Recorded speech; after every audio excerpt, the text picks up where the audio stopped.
Kestrel had performed exactly 47 waste sphere inspections in her career. Each one was the same: a dead rock floating in space, radiation readings, toxin measurements, a quick report, and then home to her family on the consortium capital world. Waste sphere 7 Gamma was supposed to be no different. She stood at the observation window of her inspection vessel as the blue and green planet grew larger in front of her. The sight made her pause. Most waste spheres were brown or gray or black. This one had colors she rarely saw in dumping worlds: blues and greens and whites swirling together like a painting. "Run the atmospheric scan again," she told her assistant, a young Velthari male named Dorek. "I already ran it 3 times, Dorek said. His voice was strange, tight. "The readings are correct." Kestrel looked at the data screen. Her 4 eyes blinked in sequence, a sign of deep confusion among her people. 8 billion life signs. "That cannot be right," she whispered. The consortium had been using this planet as a dumping ground for over 3,000 standard years. Every failed biological experiment, every batch of radioactive waste too dangerous to store on civilized worlds, every chemical compound that could melt through ship hulls, all of it had been sent here, to this small blue world on the edge of the galaxy. Nothing should be alive here. Nothing could be alive here. Yet the sensors did not lie. 8 billion warm-blooded creatures moved across the surface below. They had cities. They had technology. Primitive by consortium standards, but technology nonetheless. "Pull the historical records," Kestrel ordered. Her voice was barely above a whisper now. "Every survey ever conducted on this world." Dorek worked at his console. After a moment, ancient data filled the screen. Kestrel read through the files with growing horror. The first survey was conducted 4,000 years ago, a routine check of the planet before it was designated for waste disposal. The survey team had noted the presence of primitive mammals, hairless creatures that walked on 2 legs and lived in small tribal groups. They used stone tools and fire. They had not yet developed written language. The consortium scientists of that era had calculated their survival chances once dumping began. 0%. The note at the bottom of the survey was written in cold, clinical language. It stated that the primitive life forms would be eliminated within 200 years of regular waste disposal. Their extinction was considered acceptable. The planet's remote location and lack of strategic value made it perfect for waste storage. Kestrel felt sick. She scrolled through more records. A second survey conducted 500 years after dumping began. The scientists had expected to find bones. Instead, they found the mammals still alive, still breeding, still building. The report noted this as an anomaly and recommended increased dumping to finish what they had started. The dumping was increased. A third survey, a fourth, a fifth. Each time the scientists expected extinction. Each time they found the creatures still there, adapting, growing, building larger structures, developing more complex tools. By the 10th survey, someone had given the creatures a name. They called themselves humans. The consortium stopped sending surveys after that. It was easier to simply not look, to pretend the waste was falling on empty rocks, to file the paperwork and move on to the next dumping run. 3,000 years of poison had fallen on this world, 3,000 years of death raining from the sky, and somehow, impossibly, the humans had survived all of it. Kestrel turned away from the data screen. She walked back to the observation window and stared at the planet below. Somewhere down there, 8 billion beings lived their lives without knowing the truth. They woke up each morning without knowing that the galaxy had tried to kill them. They raised their children without knowing that their very existence was considered impossible. "What do we do?" Dorek asked. His voice shook. Kestrel closed her 4 eyes. This was beyond her authority, beyond anyone's authority at her level.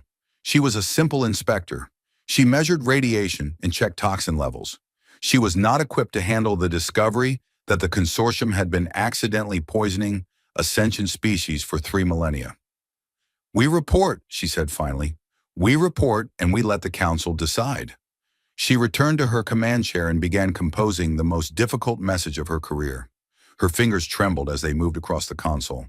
She chose her words carefully, knowing that they would cause panic at the highest levels of consortium government.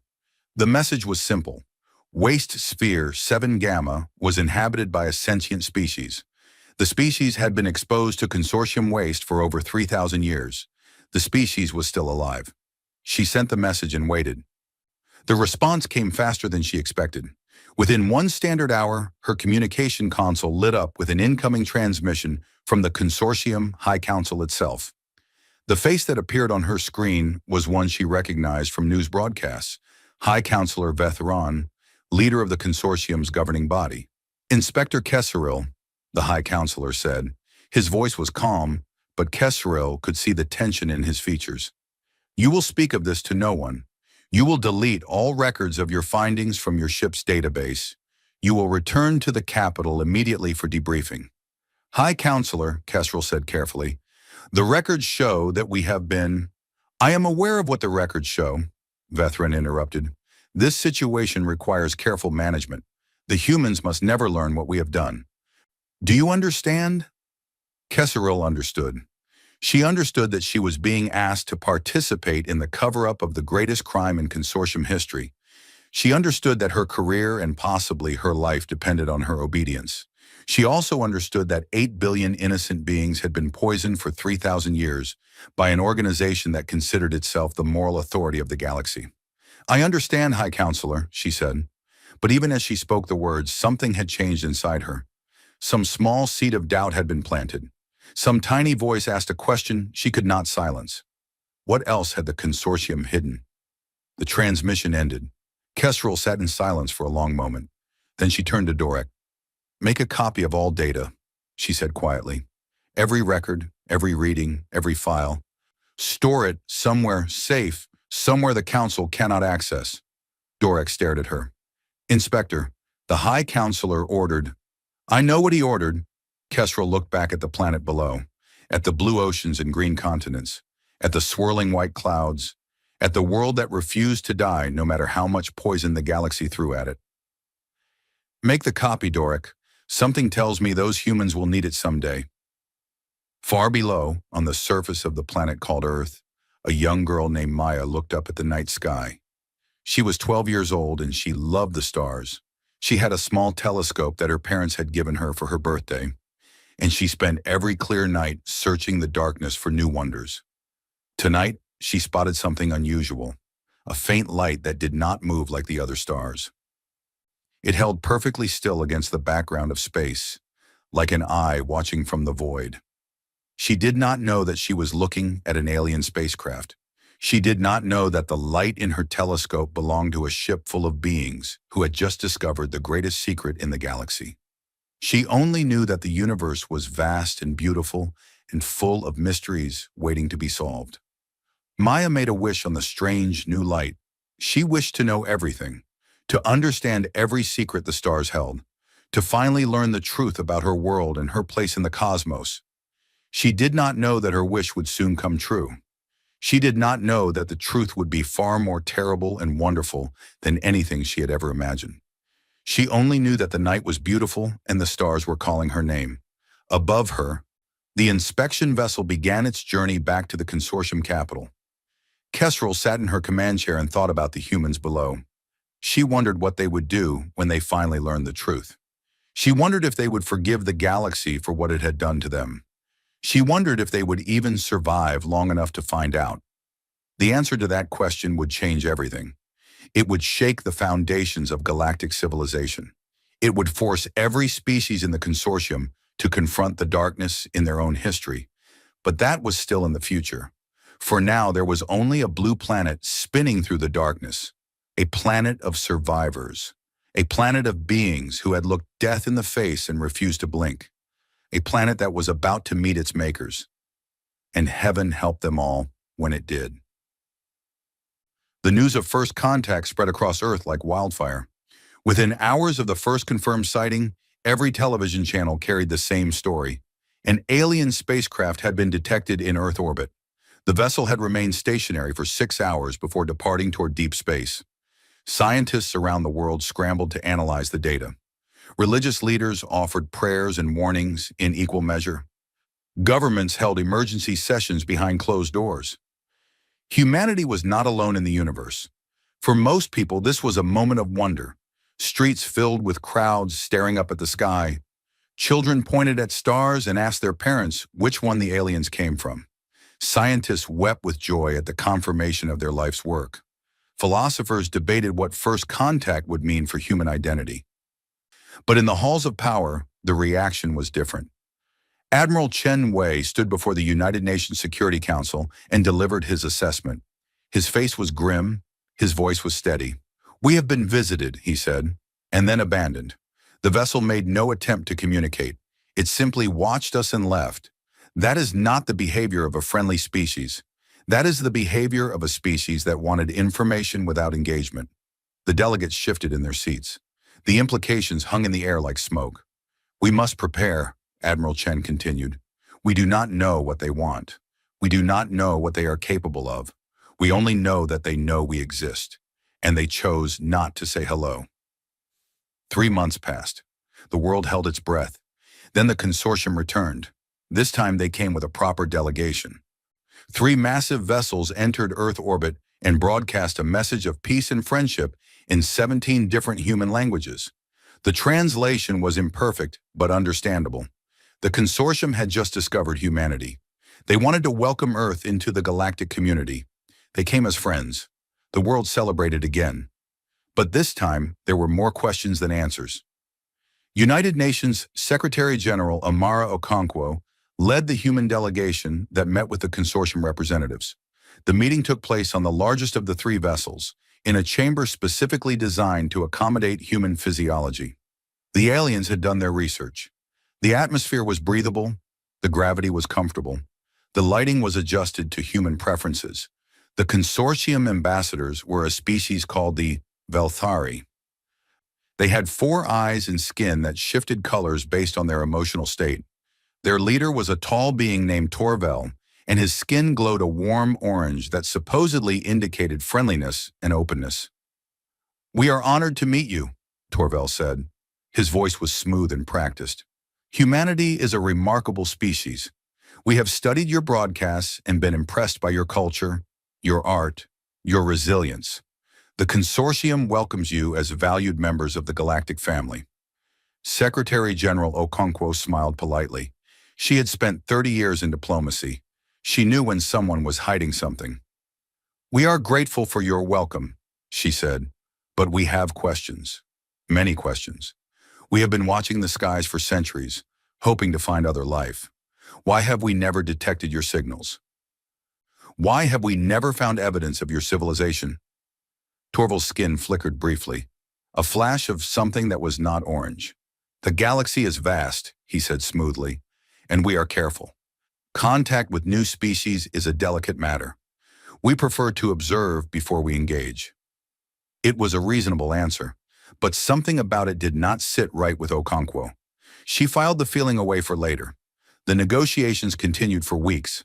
The consortium offered technology, trade agreements, and cultural exchange programs. They promised to share medical advances that would end most human diseases. They spoke of faster-than-light travel and energy sources beyond anything Earth had imagined.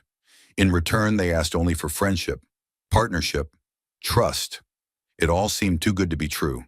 And then the message arrived. It came through unofficial channels.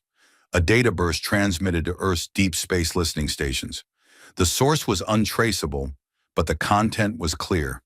Thousands of files, thousands of documents, thousands of years of secrets.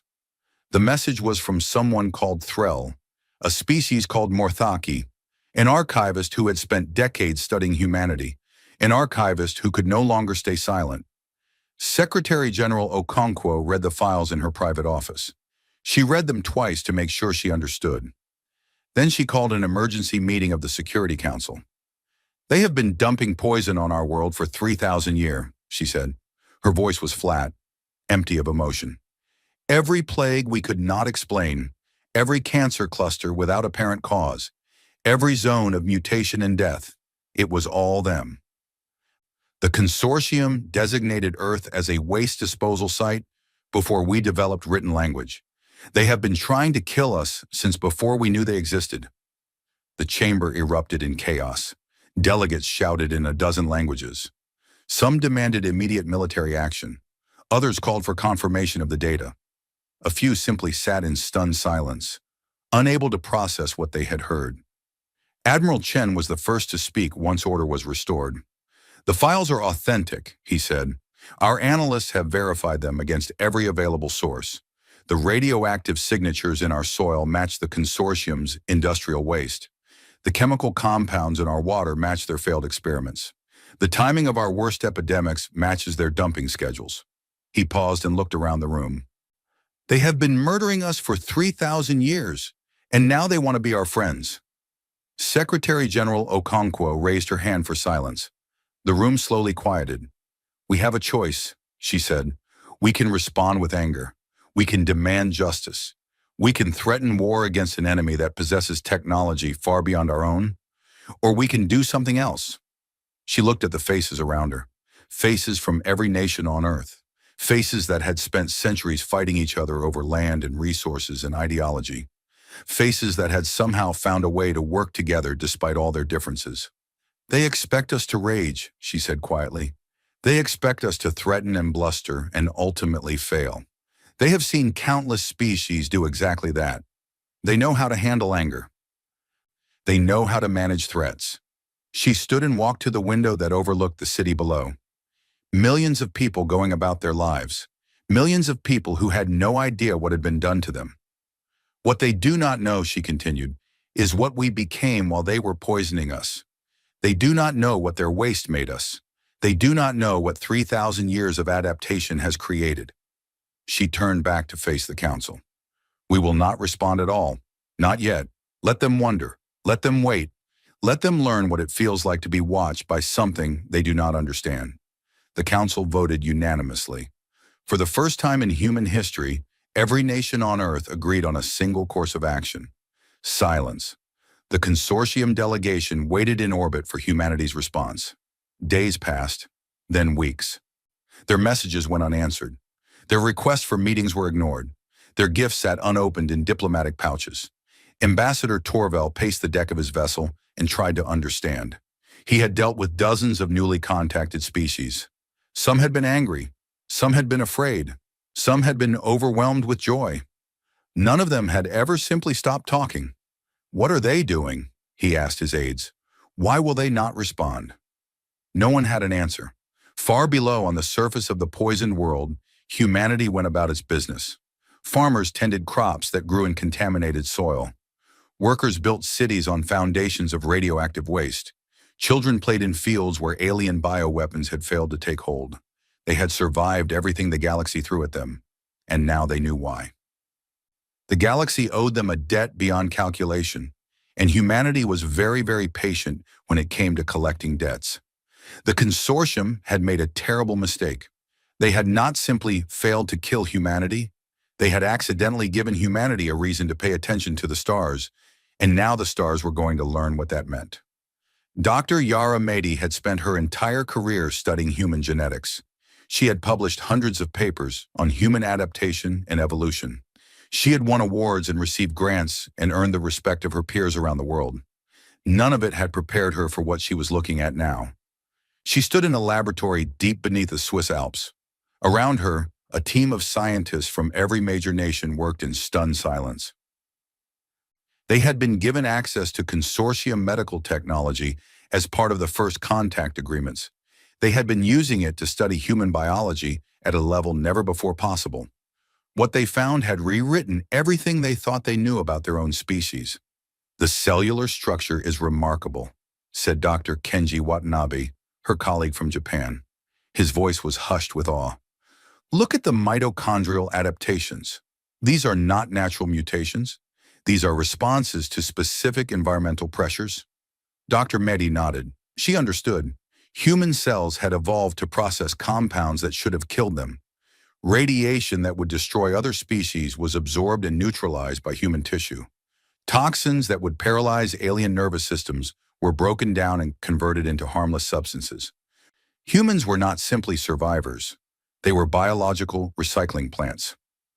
"It gets stranger," said Dr. Olumide Adeyemi from Nigeria.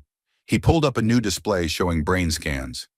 The human immune system has developed responses to threats that do not exist naturally on Earth. Our ancestors developed antibodies to alien bioweapons before those bioweapons were ever released. It is as if our evolution knew what was coming. That is impossible, Dr. Mehdi said. But even as she spoke, she knew that impossible had lost all meaning. The data continued to accumulate. Human bones were denser than they should be, strengthened by constant exposure to heavy metals. Human eyes had adapted to see wavelengths that no Earthborn creature needed to see. Human pain tolerance was off the charts, calibrated for injuries that would never occur in a purely terrestrial environment. 3,000 years of poison had not killed humanity. It had upgraded them. Far above the laboratory, in a consortium vessel still orbiting Earth, the aliens were reaching similar conclusions. Chief Science Officer Velnar stared at his data screens and felt a cold terror spreading through his body. His species, the Dramaki, had been responsible for the bioweapon dumps on Earth. His grandfather had personally approved the last major release, confident that it would finally eliminate the stubborn mammalian infestation. Instead, it had made them stronger.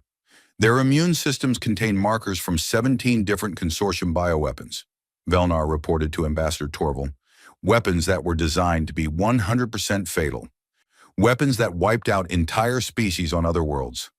The humans simply absorbed them and moved on. Torval's skin had gone a pale gray. Fear, uncertainty, dread. "How is that possible?" he asked. "I do not know." Velnar switched to another display. "It gets worse. Their cellular regeneration rates are 30% higher than any species on record. Their stress responses are calibrated for conditions that would kill most consortium species instantly. They can survive in environments that would require our people to wear full hazmat protection." He paused and looked directly at the ambassador. "They can breathe the air on Waste Sphere 12. They can drink the water on Waste Sphere 23. They could walk unprotected through the radiation zones on Waste Sphere 7, their own planet, without any ill effects. The implications hung in the air between them. We did not poison them," Velnar said slowly. "We inoculated them. We spent 3,000 years giving them resistance to every deadly thing in our arsenal. We created the most adaptable species in the galaxy, and we did it completely by accident." Torval sank into his chair. His skin cycled through colors too fast to read. "The Council must be informed." "The Council already knows," came a new voice. Both aliens turned to see High Counselor Vethron stepping through the door. He looked old, tired. The weight of 3,000 years of secrets pressed down on his shoulders. "I have just returned from an emergency session," Vethron said. "The situation is worse than you know. The archivist Threll has released everything. Every dumping record, every survey, every internal memo discussing the humans. The entire consortium is in chaos." Torval found his voice. "What do the humans want? They have been silent for weeks. What are they waiting for?" "That is the question that terrifies me most," Vethron admitted. "We have studied their history. When humans are angry, they strike fast and loud. When they are planning something, they go quiet." He walked to the observation window and stared down at the blue planet below. "They are quiet now." On Earth, Secretary General Okonkwo finally called a meeting with the consortium delegation. It had been 6 weeks since the truth was revealed, 6 weeks of silence from humanity, 6 weeks of mounting terror among the aliens. She met Ambassador Torval in the same chamber where they had first talked about friendship and partnership. But this time, there were no warm words or diplomatic smiles. "We know what you did," Okonkwo said simply. "We know everything." Torval's skin went gray again. "Secretary General, I want you to know that I personally had no knowledge of these events. The dumping program began long before—" Okonkwo held up her hand. "We are not interested in your apologies. We are not interested in your explanations. We have only one question, and your answer will determine everything that comes next." Torval waited. His body trembled. "How many other worlds?" Okonkwo asked. "How many other planets have you used as dumping grounds? How many other species have you tried to poison out of existence?" The question hung in the air like a blade. Torval glanced at High Counselor Vethron, who had accompanied him to the meeting.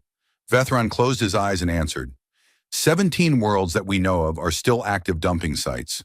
4 of those showed signs of developing life at the time of designation. We do not know if any of them survived. Okonkwo nodded slowly. Her face revealed nothing. Then here is what will happen, she said. You will give us the coordinates of all 17 worlds. You will give us full access to consortium technology and resources. You will provide transportation and equipment. Torvald blinked. For what purpose? We are going to clean them up. The ambassador stared at her. I do not understand. You have every right to demand punishment, justice, reparations. Instead, you want to clean up our waste? Okonkwo smiled for the first time. It was not a warm smile. It was the smile of someone who understood something her audience did not. Ambassador Torvald, she said, your people spent 3,000 years trying to destroy us with your garbage. You failed. Instead, you accidentally made us the only species in the galaxy that can survive your garbage. You gave us immunity to every poison, every radiation, every bioweapon in your arsenal. She stood and walked toward the window, looking out at the stars. You wanted us dead. Instead, you made us uniquely qualified to fix your mistakes. So that is what we are going to do. We are going to take your poison and turn it into gardens. We are going to take your dead worlds and make them live again. She turned back to face the stunned aliens. And every species in the galaxy is going to watch us do it. They are going to watch the victims of consortium cruelty save the consortium from its own crimes. They are going to see what humanity chose to do with our pain. Her smile grew colder. We could have demanded your destruction. We could have turned the entire galaxy against you. Instead, we are going to help you. And that, ambassador, is a punishment far worse than anything your council could imagine. Torvald understood. Finally, he understood. The humans were not just surviving. They were not just adapting. They were rewriting the moral order of the galaxy, and the consortium would have to live with that for the rest of its existence. The Galactic Council Chamber was the largest artificial structure in known space. It hung in the void between 3 major trade routes, a neutral ground where 500 species came together to debate and decide the fate of civilizations. Today, every seat was filled. Ambassador Elena Vasquez stood at the central podium and looked out at the gathered representatives. 500 species, thousands of individual delegates, millions of years of combined history, and all of them were staring at her. She was the first human to ever address the full council. She was also the youngest ambassador in the human delegation. Secretary General Okonkwo had chosen her specifically because she represented what humanity could become rather than what it had been. Elena was 28 years old. She had grown up in a village built on the ruins of a chemical waste dump. Her grandmother had died of cancers that doctors could not explain. Her mother had been born with mutations that should have killed her before her first birthday. And here she was, standing before the galaxy, speaking for her entire species. Honored representatives, she began. Her voice was calm and steady. I am here to present evidence of crimes that span 3,000 years. I am here to name those responsible, and I am here to propose a response that I believe will surprise many of you. She activated the display system. Images filled the space above the podium. Maps, charts, chemical analyses, genetic studies. Earth was designated as Waste Sphere 7 Gamma approximately 3,000 standard years ago, Elena said. At that time, my ancestors had just begun developing written language. We had no cities, no technology, no way to understand what was about to happen to us. She advanced to the next image, a timeline of dumping activities stretching back millennia. Over the following centuries, the consortium deposited industrial waste, radioactive materials, failed bioweapons, and chemical compounds too dangerous to store anywhere else. The cumulative toxin load exceeded safe levels for organic life within the first 100 years. Murmurs rippled through the chamber. Many species had suspected the consortium of questionable practices. Few had imagined anything on this scale. My species should be extinct, Elena continued. Every model predicted our elimination within 2 centuries. Instead, we adapted. We evolved. We survived. She displayed the biological data that Dr. Mehdi's team had compiled: human cellular structure, immune system adaptations, the strange genetic markers that should not exist. The consortium accidentally created the most resilient species in the galaxy. We can process toxins that would kill any other being in this chamber. We can survive radiation levels that would require full environmental protection for your people. We can breathe air and drink water that would be lethal to every other oxygen-breathing species on record. The chamber fell silent. Elena could feel the weight of their attention pressing down on her. "But I am not here to threaten you," she said. "I am not here to demand vengeance or reparations or the destruction of the consortium.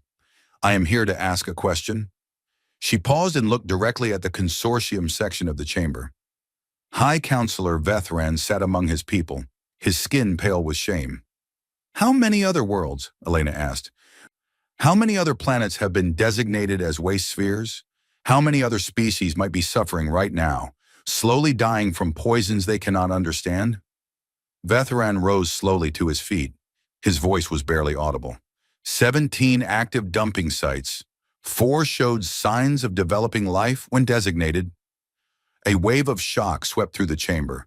Delegates from dozens of species began shouting.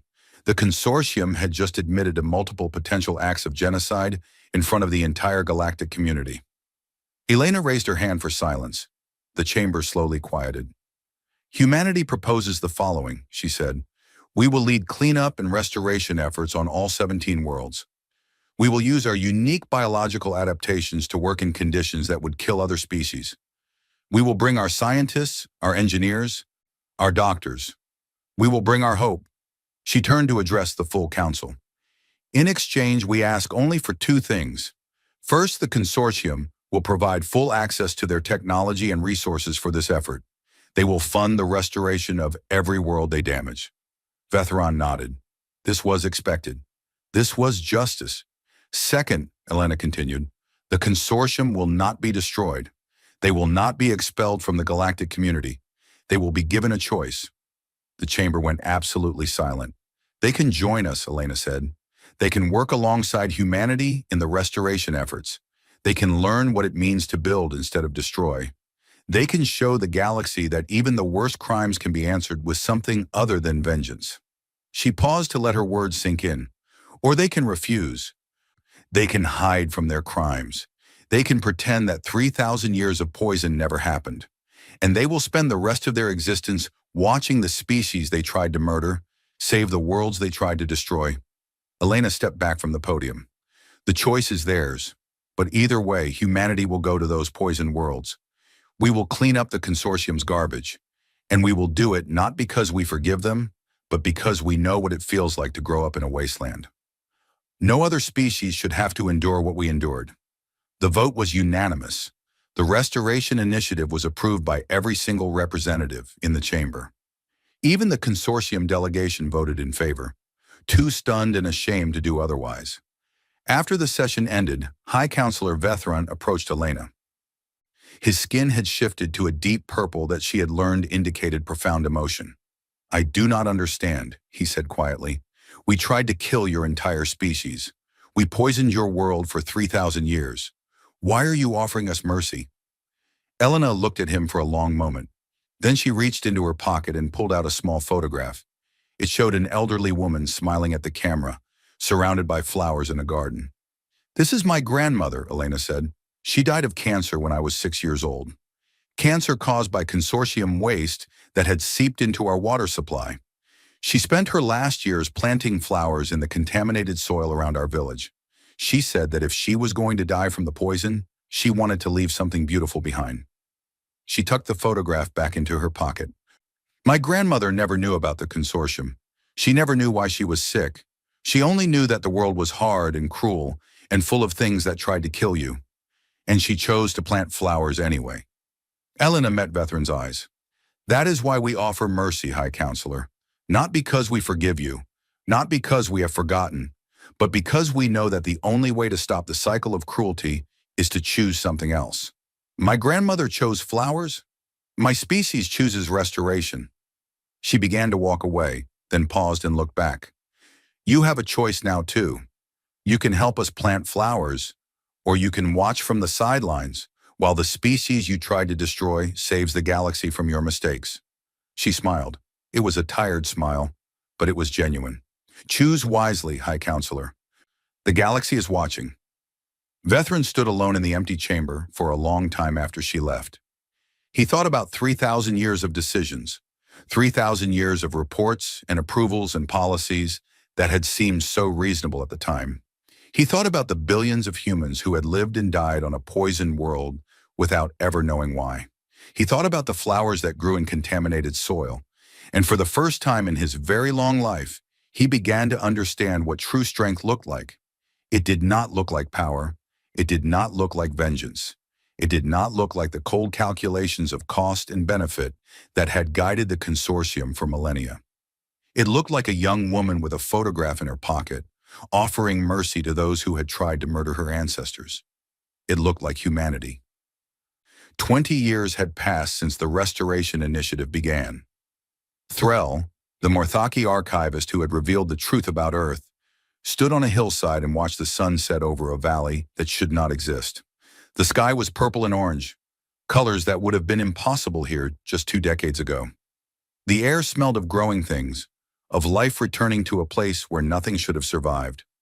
This was Waste Sphere 12, or as the humans called it now, New Dawn. Behind Threll, a group of children played in a meadow.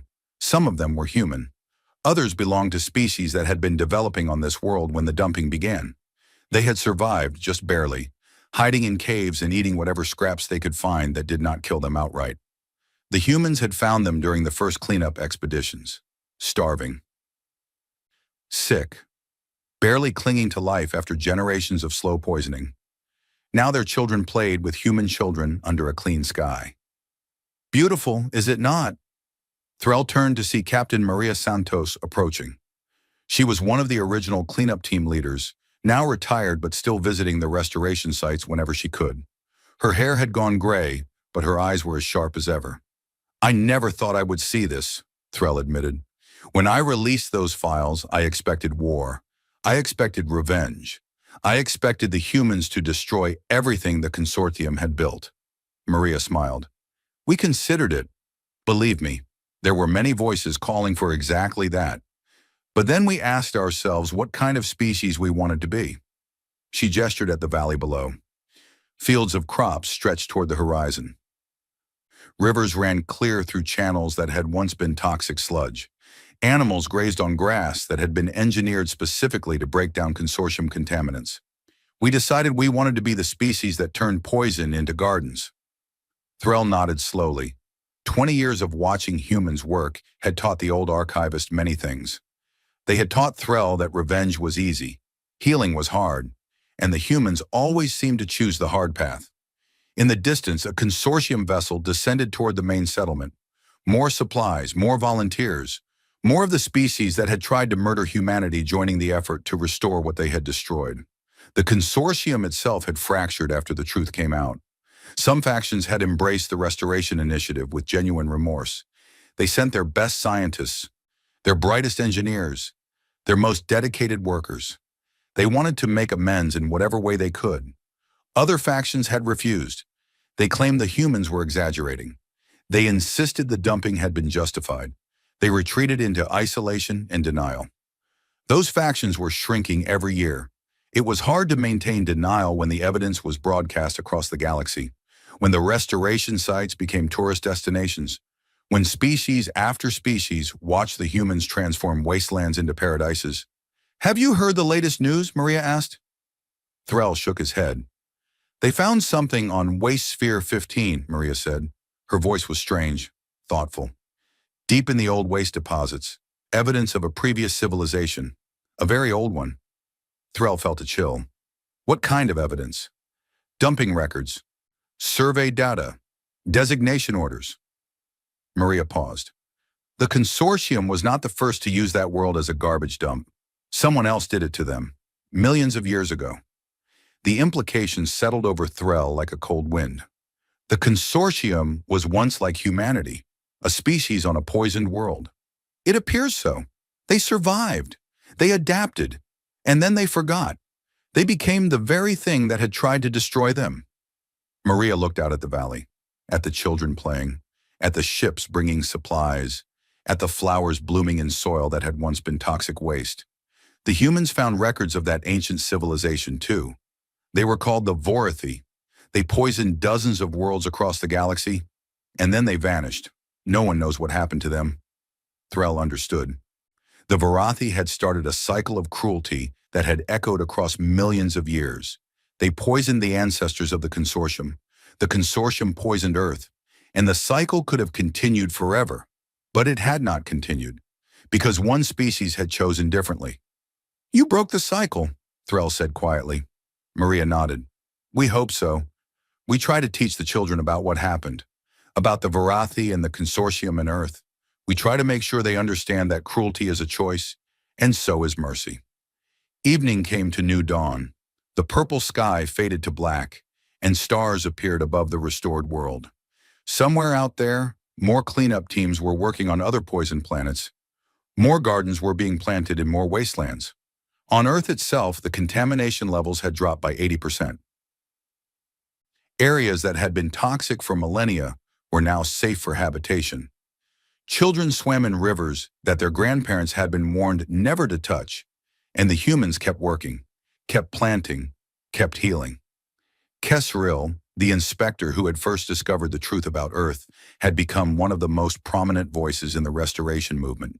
She gave speeches across the galaxy about what she had seen, about the humans who should not have survived, about the species that turned its own murder into a mission of mercy. "They asked me once what I thought when I first saw their planet," Kesril would say in her speeches. "I thought I was looking at a graveyard, a monument to Consortium cruelty. Instead, I was looking at the birthplace of the galaxy's conscience." On new dawn, the children finished their games and headed home for dinner.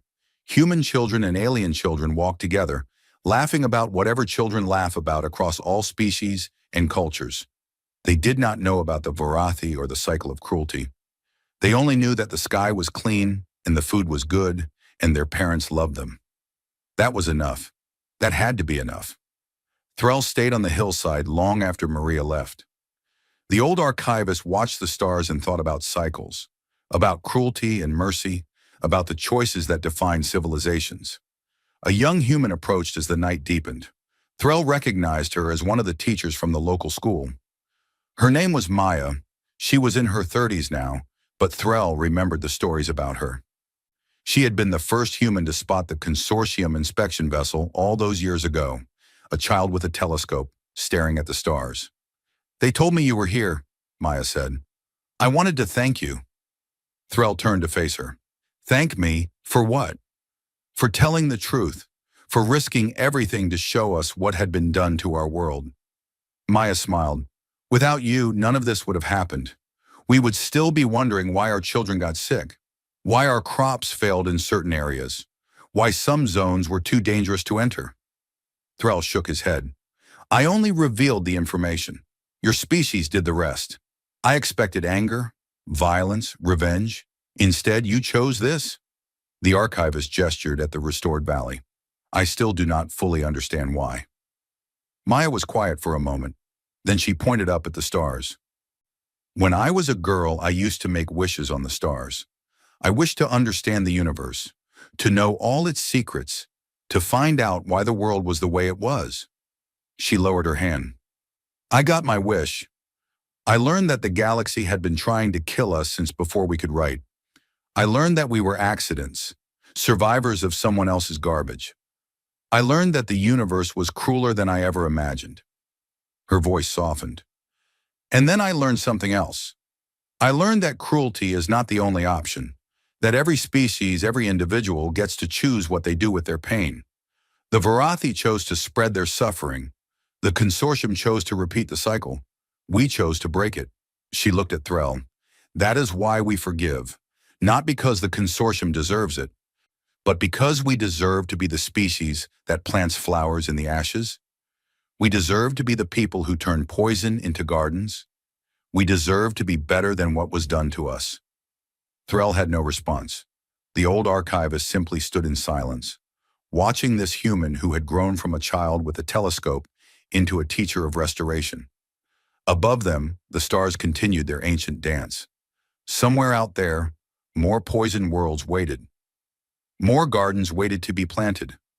More cycles of cruelty waited to be broken, and the humans kept working. Keep hoping. Keep choosing mercy over revenge. They called themselves the Gardeners now. It was a name that had started as a joke among the cleanup crews, but had spread across the galaxy. The species that grew flowers in toxic waste. The people who healed what others destroyed. The galaxy had tried to bury them in garbage. Instead, they had learned to bloom, and they were teaching everyone else to do the same.